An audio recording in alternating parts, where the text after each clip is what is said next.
ہمارے قریبی ساتھی ہیں بنو کے، ان کا نام میں نے رکھا ہوا ہے تیل والے مولوی صاحب۔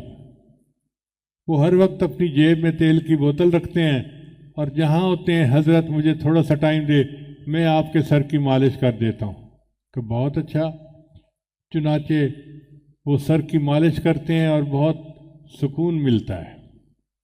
ان کا مدرسہ تھا اور اس مدرسے میں ان کے طلباء کو کھانے کی چیز نہیں ملتی تھی، کبھی دال پک گئی اور کبھی کچھ ہو گیا۔ اللہ کی شان دیکھیں کہ ان کے علاقے میں چھاونی بن گئی اور ان کا مدرسہ جو تھا وہ چھاونی میں آتا تھا۔ ہر بندہ ان کو مشورہ دیتا کہ مولانا مدرسہ چھوڑ کے کسی اور جگہ بناؤ، چھاونی بن گئی تو یہاں تو لوگ آ بھی نہیں سکیں گے، تو تمہارے بچے بھوکے مر جائیں گے۔ وہ بار بار مجھ سے پوچھتے، میں کہتا کہ اللہ کھلانے والا ہے، اللہ ان کو کھلائے گا۔ چنانچہ انہوں نے مدرسہ چھوڑا نہیں۔ اللہ کی شان دیکھیں کہ چھاونی بن گئی۔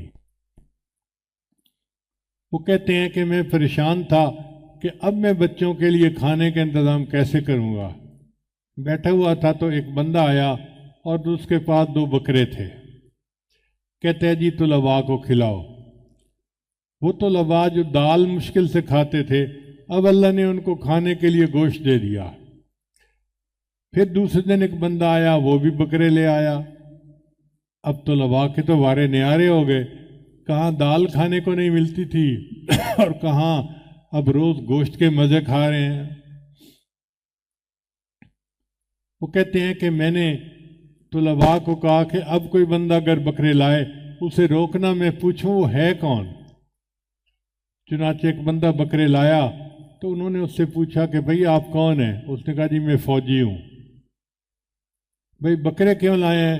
اس نے کہا جی اللہ نے مجھے بیٹا دیا اور میں نے عقیقے کی دعوت کرنی تھی، تو میں نے سوچا کیوں نہ ان کو عقیقہ کھلاؤں جو سارا دن قرآن پڑھتے ہیں۔ پھر ایک بندہ بکرے لایا تو میں نے اس سے پوچھا بھئی آپ کیوں لائے؟ اس نے کہا جی میری والدہ بیمار تھی، میں نے سوچا کہ میں صدقہ اتاروں تو میں بکرے لے آیا ہوں۔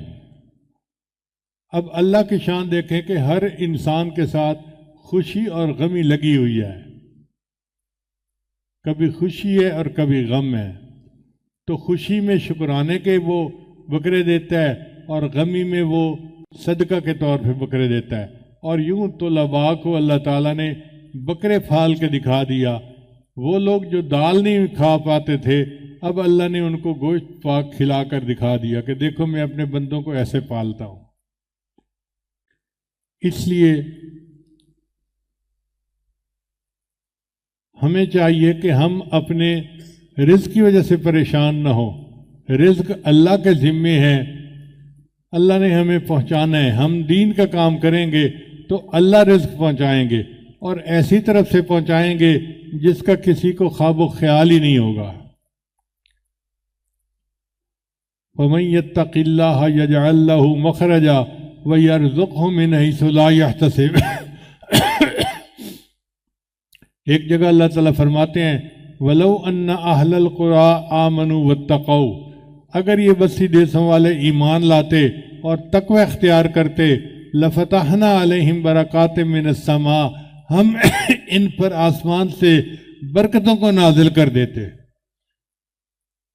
ایک جگہ اللہ فرماتے ہیں لَأَكَلُوا مِنْ فَوْقِهِمْ وَمِنْ تَحْتِ أَرْجُلِهِمْ، ہم ان کو وہ نعمتیں کھلاتے جو آسمان سے اترتی ہیں، ان کی روحانی غذا بنتی، اور وہ نعمتیں کھلاتے جو پاؤں کے نیچے زمین سے نکلتی ہیں، ان کی جسمانی غذا بنتی۔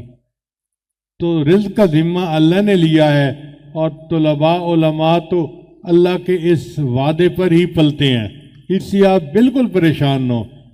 یہ دنیا دار لوگ جو ہیں یہ مارے پھریں دنیا کے پیچھے، یہ بھاگے پھریں دنیا کے پیچھے۔ ہمارا رزق اللہ کے ذمے ہے، اور اللہ ہمیں کھلاتا ہے اور اللہ ہمیں پلاتا ہے۔